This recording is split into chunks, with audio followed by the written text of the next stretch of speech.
action! Hey everybody, this is Cody Fairless-Lee, and today I'm counting down my number 15 to number 11 favorite movies of my top 25 best movies of 2016. You better buckle up! For this list, I discussed the 5 movies from the past year that I have seen and enjoyed that are sort of up there as my favorite movies of the year. This is the captain. Brace for impact. Since this is a big list, my top 25 countdown is divided into 5 videos discussing 5 movies each, and spoiler alert. Some of these reviews do contain spoilers when necessary. You have been warned. So without further ado, let's get to the movies that ended up in the middle. Let's do it! Obi, there's $100,000 in that attaché case. Ransom money. Baird Whitlock has been kidnapped. Number 15, Hail Caesar.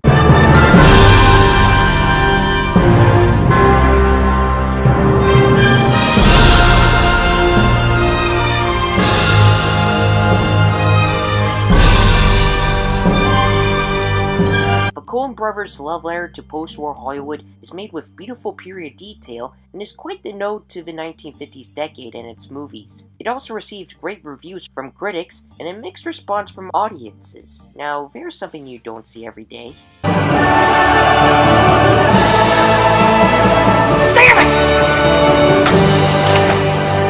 Well, that may be because people like me were confused with some parts of the film, especially considering that this is a mystery comedy. Plus, I was wondering where the film would end when seeing this film in the theater, and when it got there, I was like, wait, it's over? And that's especially weird considering that the beginning of the film's first trailer showed part of the movie's ending.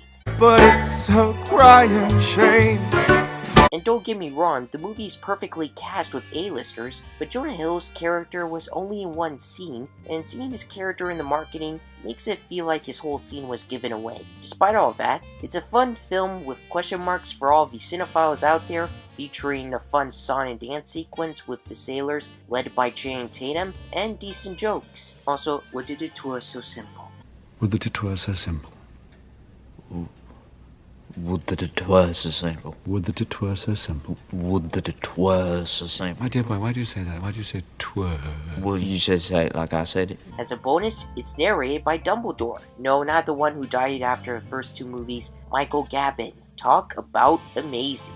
Yeah, I got it. We're going to live on! We're going to survive! Today, we celebrate our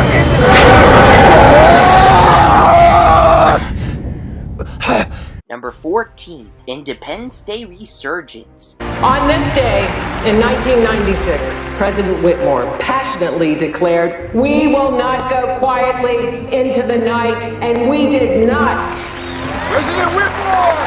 2016 was a year full of underwhelming sequels, with most of the good ones underperforming. Zoolander 2 and Ice Age Collision Course were already discussed, but with more to mention eventually, let's discuss the second chapter of a franchise 20 years in the making. Mae Whitman and Ross Bagley have been replaced by Makia Monroe and Jesse Usher respectively. David Levinson's ex-wife from the first film, who he later remarried, died in a car crash in 2009, and the big one, Will Smith did not come back, so his character Stephen Hiller died in 2007 in a test flight malfunction, which led to a deadly explosion. However, the follow-up to the 1996 blockbuster is a smidge better than said classic, not just because the visual effects and the design of the aliens have improved, but there's also some laugh-out-loud humor to experience.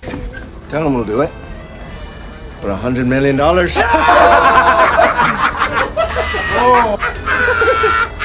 Look at this guy! Yeah, hold on a second. He's drunk. What's the deal? Though as heavy as a spoiler it is for me to say, some of the major characters from the original die this time out, like the stripper-turned-nurse Jasmine and the former President Thomas J. Whitmore. The former is sad to watch, but at least the latter is a heroic sacrifice. But it doesn't end there. The first female President of the United States in this movie also bites the dust, albeit off-screen. Also, some clips from the marketing are not in the actual film, which also sucks. Evacuate! Everyone! But hey, Vivisha, Fox, and Cell Ward do not look their age, so that's something. Aside from Makia, Vivisha, and Sella, other gorgeous cast members that can't go unmentioned are Angela Baby, Charlotte Gainsbourg, and even Joey King. I think the main problem with this sequel, and as to why it's getting hate from critics and audiences, is simply because there are too many main and supporting characters in this movie, with a running time just over 2 hours, whereas the theatrical and extended versions of the original classic are 2.5 hours long. Also, I'm not a fan of Liam Hemsworth, but I feel for his character mostly because his former best friend won't forgive him for an incident, punches him, and gets away with it. Yet the former president's daughter asks both guys to get along, so hopefully she knows what her friend did to her fiance. Come on! Hey man, I just want you to know, we don't make it out of here.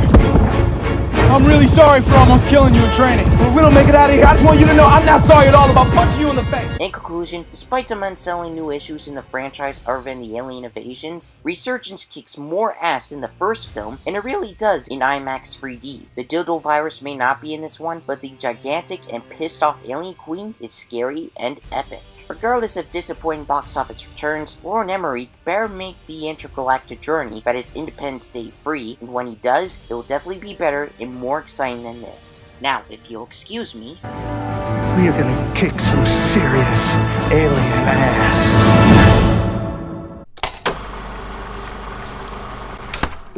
Cactus 1549, runway 4, clear for takeoff. Sully. Sully. Sully, we're too low. Sully! Sully, where are you? number 13, Sully. Show us your cake, Super Sully! There's been too much talk in the press already. I'm overwhelmed by all this attention. The first Hollywood movie shot entirely with IMAX cameras, or 95% of the movie was filmed with IMAX cameras, the king of playing real-life heroes Tom Hanks returns as Captain Chesley Sully Sullenberger, who performed The Miracle on the Hudson just 3 months before Captain Phillips was taken hostage by Somali pirates. Yes, both incidents happened in early 2009, and their respective biopics star Mr. Hanks in the lead.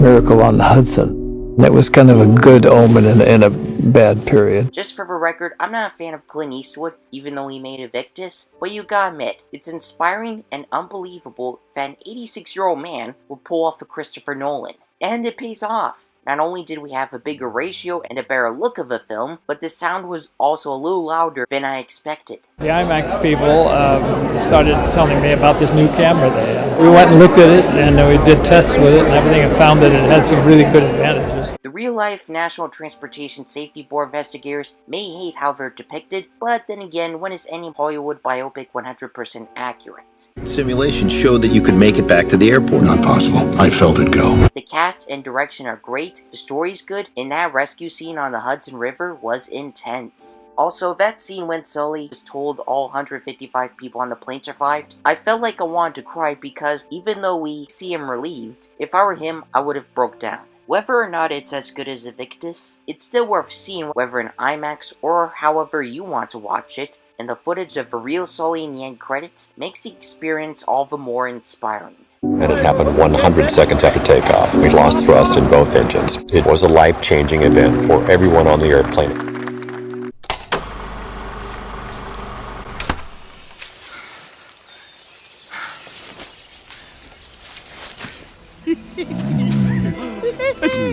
Alice! Alice! Thank goodness you're finally here! It's that girl again! Number 12, Alice Through the Looking Glass. Alice, you're you, and you're here. A flop of a sequel to a $1 billion fantasy, laying that on the X-Men, poor word of mouth, and more importantly, the scandal leading up to the film's release, whereas right after Johnny Depp's mother dies, Amber Heard divorces him and claims he abused her. While we still don't know the truth, Amber's side of the war boycotted this movie, which led the sequel to bomb. All that, and maybe it's for the best for Disney to no longer release movies during the Memorial Day weekend, as Prince of Persia: The Sands of Time and Tomorrowland also bombed. I'm so sorry. I thought it was impossible. Call me crazy all you want, but I found the sequel a little better than the first movie. It has nothing to do with Lewis Carroll's actual book called Through the Looking Glass, but Disney crafted a wonderful story about time travel and has spectacular performances. Voice artist Wally Wingert to replace John Sessions as Humpty Dumpty, Jim Henson puppeteer Matt Vogel replaced Toby Jones as Time's long-suffering manservant Wilkins, Leo Bill surprisingly returns as Hamish and is even more cruel and stupid, Sacha Baron Cohen is hilarious and awesome as Time, the Jabberwocky doesn't talk this time out, obviously because Christopher Lee is no longer among us, and alas, this is Alan Rickman's final movie as he died just 1 month before his 70th birthday. Release the tissue boxes. And do mind your step. Sure, Johnny's performance as the Mad Hatter is still marvelous, yet it's short this time out, and Mia Wasikowska will always be Alice to me. But it's Anne Hathaway's White Queen and Helena Bonham Carter's Red Queen that got to me. In the first movie, the Red Queen is portrayed as some kind of spoiled and vicious ruler like Joffrey Baratheon from Game of Thrones. But 6 years later, we get a backstory that we didn't think we needed way before seeing this movie for the first time. Disney and Tim Burton, who is now producer instead of director, made this bold move of giving the Red Queen a tragic origin story by finally explaining why her head is unusually big and making her more of a sympathetic villain who actually wants to be loved rather than a full-on evil being. In terms of the White Queen, we find out that she wasn't always a goody two-shoes and had a little secret of her own that eventually led to her older sister's head to be deformed. No, it's not bad! It's not bad!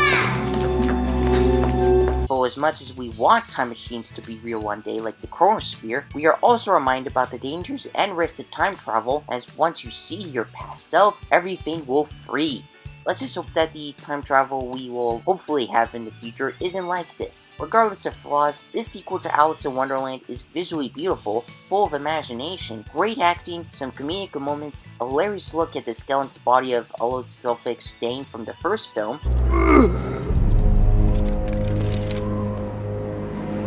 What happened to you? and when you think about it, Wilkins kinda reminds me of TikTok from Disney's underrated Oz movie Return to Oz. So hey, here's another underrated Disney fantasy flop that must be watched if you're open-minded and have a soul.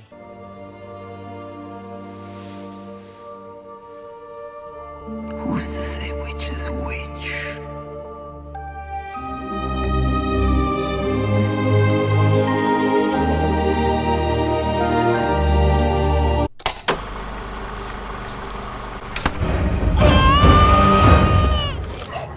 A new warrior for the Horde!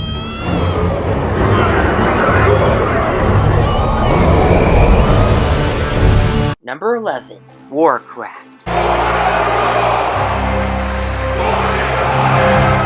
I didn't see just one, but two video game movies this year. This one, directed by Duncan Jones, who apparently is the son of the late David Bowie, is a massive 3D experience about the origins of a war between humans and orcs, or between the Alliance and the Horde, or between Azeroth and Draenor, or whatever you want to call it. The VGM curse hasn't changed much, but appears to be slowly dissolving, whereas the film is panned by critics and a box office disappointment in North America, yet it's loved by audiences and grossed over $400 million worldwide, including over $200 million in China.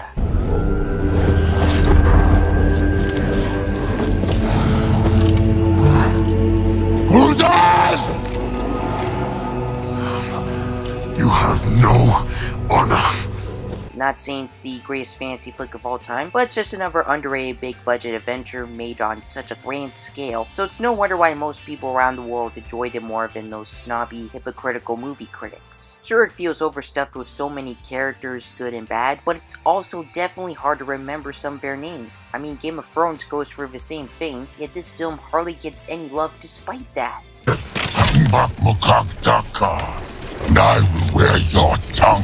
But one character I have been remembering long in advance was Corona, obviously because of her attractiveness, and I'm sure horny nerds who've endlessly played these games will be proud of Paul Patton's performance. Though she's not the only character I enjoy watching. In terms of male characters, the one I liked the most was Duratan the Orc, who's such a badass, says a lot of good quotes, and is an inspiration for having such an open mind, especially when the war begins. Seriously, he's one of the few orcs in this quest who actually cares about the humans. This is a fun ride through and through that had to be experienced in IMAX 3D with epic action, massive fantasy set pieces, an uncredited cameo by Glenn Close as an ancient mage, and unfortunately some unexpected good guy deaths including Duratan and his wife Draga.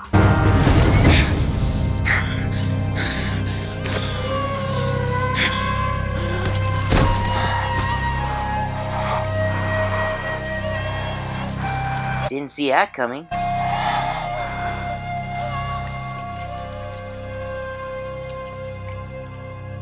So one now has to ask, if and when a sequel will ever happen. Teases for the follow-up are pretty obvious. The villainous Golden still lives with dark magic, and Groen is viewed as a traitor by the humans of Azeroth. Not a big fan of the video game movie genre, I mean who is a fan anyway, but this is by far my favorite video game movie, and surprise, it's the highest grossing video game movie ever. Enjoy. You might want to head home, big man. Do you agree with my picks? No! Which of these movies did you see and enjoy? What? Hit the like button if you enjoyed yourselves, tell me your thoughts in the comments section, and hit the subscribe button if you wish to see more. Thank you for watching, and I'll see you in part 4. Cut! Fine, boys, I was just fine. Okay, was over. Cut!